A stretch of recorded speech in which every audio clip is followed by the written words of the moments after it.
Hey everyone, welcome back. This is Dan from DHTV with another Apple TV video for you, and this is the big one. This is the tips and tricks video with the Apple TV. As always, there's a link in the description with the full Apple TV series, so check that out if you're interested. But for now, let's get started with the tips and tricks.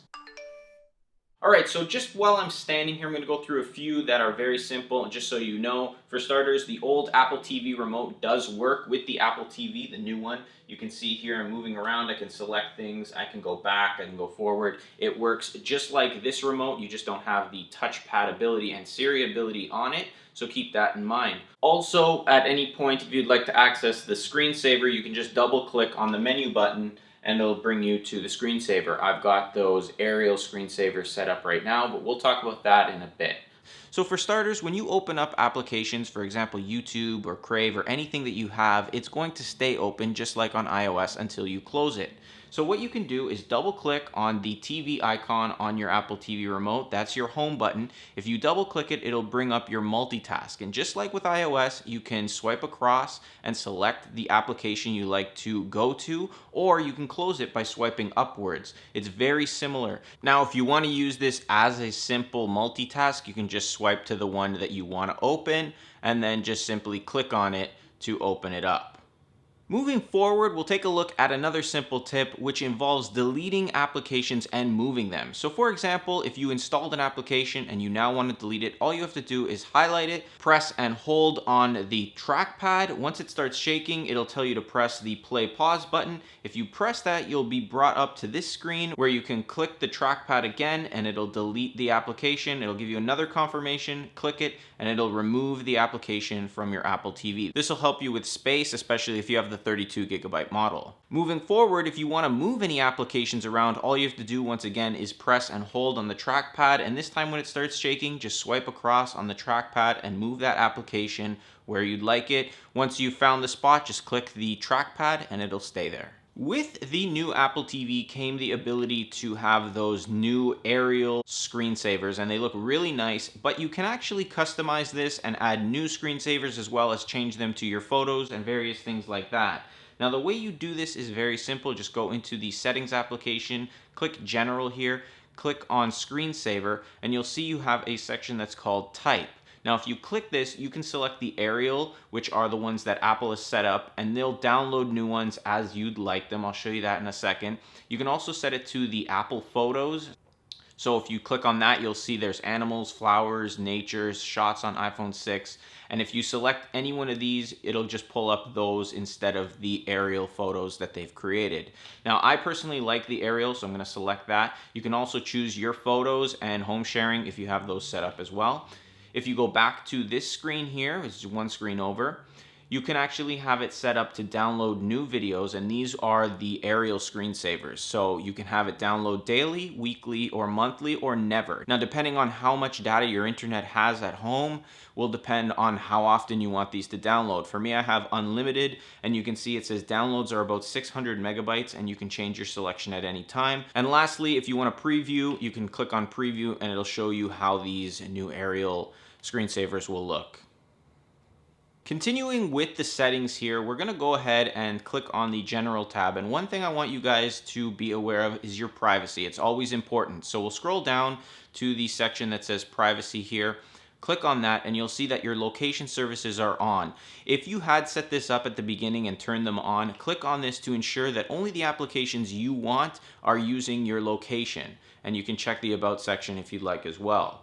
Now moving back one page again, you can also check right here if you want to send Apple your diagnostics. I always set this to off because it sends a lot of stuff and I don't really know 100% what Apple is using this for or if they're going to use this in a wrong way. I personally don't like this, so I always turn this off. And lastly, make sure your limit ad tracking is set to on, as this gives ad developers the ability to sort of target ads depending on your location and things like that. So I always keep mine like this. So just keep that in mind if you're concerned about privacy. Once again, in the settings tab, we're going to take a look at another important setting. So we're going to tap and click on the general tab here. We're going to scroll down to where it says manage storage. You want to click on that, and this is going to allow you to see how much storage is being used by different applications. So if you have the 32 gigabyte model like I have, then you're going to want to monitor this a little bit more than usual. You want to make sure that none of these applications are huge, and if you're running low on memory, you can just go here and quickly delete these just by clicking on the garbage can, hitting delete, and going through the prompt. Now, while watching movies, you can access various features and options as well. And the way you do this is simple. At any point that you'd like to access them, just swipe down from the top on your trackpad and it'll bring up these options. Now, you can select your subtitles. You can also swipe to the right at the top to access some audio settings here, which will allow you to change the language, the sound. You can reduce the loud sound, which is a great feature, especially if you're watching action movies and you're in a condo or something like me, and those big blowing up scenes will just rumble the walls. And if it's late at night, maybe you want to be courteous to your neighbor, you can reduce the loud sounds and it'll actually reduce it so it's not too bad.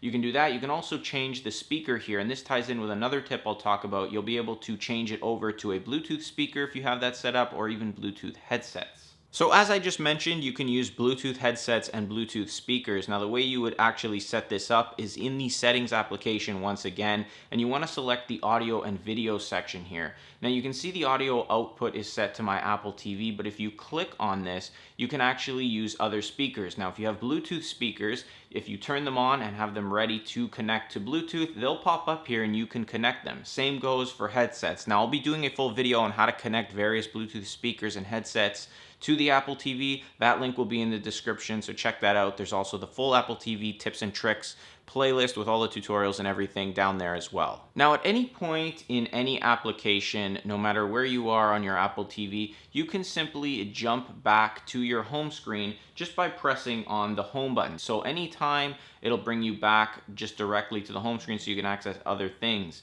Now, again, when you do that, those applications you just jumped from will stay open, and it's always a good practice to close them, so use that tip at the beginning to close these applications if you have a lot of them open. Now, while watching videos, whether it's YouTube, the Movies application, or Netflix, you can scrub forward and backwards, and you can do this very simply just by swiping on the Apple TV remote forward or backwards, and you can actually see what's going on in the video and scrub back or forward to exactly the point you want, and then just click and it'll begin playing from that point.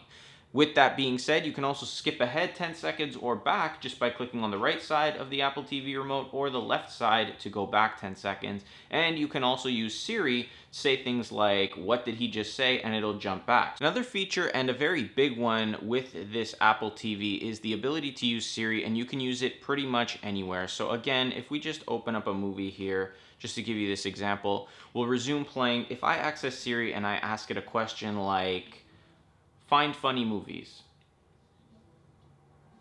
it'll pull up movies down here and I can actually go through them. I can see what's playing and my movie still plays in the background. So for example, let's say I wanted to watch Birdman. It's going to open that up, and you can be more specific and say, "Find funny movies on Netflix," and it'll pull them up on Netflix. By default, it's going to go to the Movies application. But you can do all kinds of things, and I'm going to do a full video on Siri, so what you can do with Siri with the Apple TV. So in case you don't know, you can learn everything Siri can do in that video. Again, that link will be in the description as well as in the playlist. Now, moving back into the settings application here, we're going to take a look at the general tab, and once again, we're going to scroll down to accessibility this time. And from here, there's a lot of different settings that you can use depending on your vision and how you'd like the Apple TV's subtitles and things to look exactly. So you can look at them here. I'm going to go through a few that I find a little bit interesting. For example, this feature here, the zoom. So if you turn this on, you can turn it on and you can set the zoom to 5 times. You can set it to 2 times, 10 times. I find that 5 times is a little bit too much. 2 times is just good. If we go back to our home screen here, I'll show you exactly how this works. So from here, at any point, at anywhere, while you're using the Apple TV, if you triple click on the touchpad, it'll zoom into that. You can sort of drag across on the touchpad and it'll give you that zoomed feature to zoom back out, triple tap back out. Go back into your settings and you can customize this again. I'm going to leave mine off, but that's a feature if you like to zoom in on things. It'll give you that option. Scrolling down, you can bold text, you can increase the contrast, and one big one here is the reduce motion. Now it's set to off. If you turn this on, it'll give you the ability to sort of get rid of that parallax effect, similar to iOS. Now the example I can give you here, if I kind of hover on these applications, you can see how I can kind of move them around. Kind of gives them that feel. When you move across, they move a little bit. If we go back into this and we reduce the motion, you'll see that now when I hover over it, nothing is moving. It's just solid. Some people had issues with vertigo and things like that. You can turn that off And actually, you have to turn it on to reduce the motion. It's just a weird wording, but set that to on, it'll take that away for you. Another one here would be the style of the caption. So you can have larger text, you can have classic text. So we'll just take quick looks here. Classic, you can edit the styles and set that up exactly how you'd like it as well. Now, a big tip I think a lot of you will find useful, again, is in the settings application. This time we're going to select remotes and devices. And in this section here, there's a tab that says touch surface tracking. If you select this, it's going to give you the ability to set the tracking speed to fast, medium, or slow. Now, it is a little bit sensitive. There is a little bit of a learning curve to this trackpad because for me, honestly, while I'm watching movies, I'm constantly fast forwarding just by tapping on this device. But anyway, you can set the speed, and I find that medium is okay, but for those of you who like it a little bit slower, you can slow it down or speed it up depending on how you like it, and it might make using this remote a little bit easier.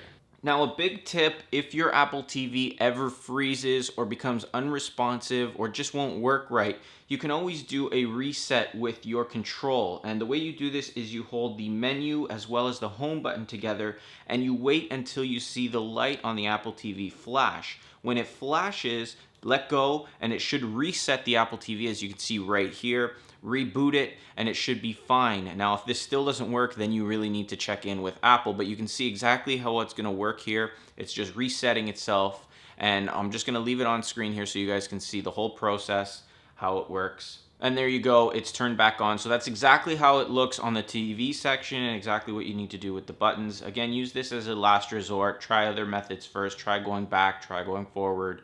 Just see what works, and then if nothing happens, then reset the device. No harm comes of resetting, it's just a last resort. It's like pushing the button on your computer. You never really want to do it, but it's there if you need to. Anyway, that is the tips and tricks video for you. I hope you enjoyed it and found it useful. If you did, hit the like button, subscribe to the channel, follow me on Facebook and Twitter, and share the video with your friends. As always, if you guys have any questions, I'm happy to answer them. Leave them in the comment box. Also, if you guys have any tips and tricks that I've missed or you think would be useful to all of us, leave them in the comment box down below as well so that we can take a look at them ourselves. Thanks for watching, guys. I'll see you in the next one.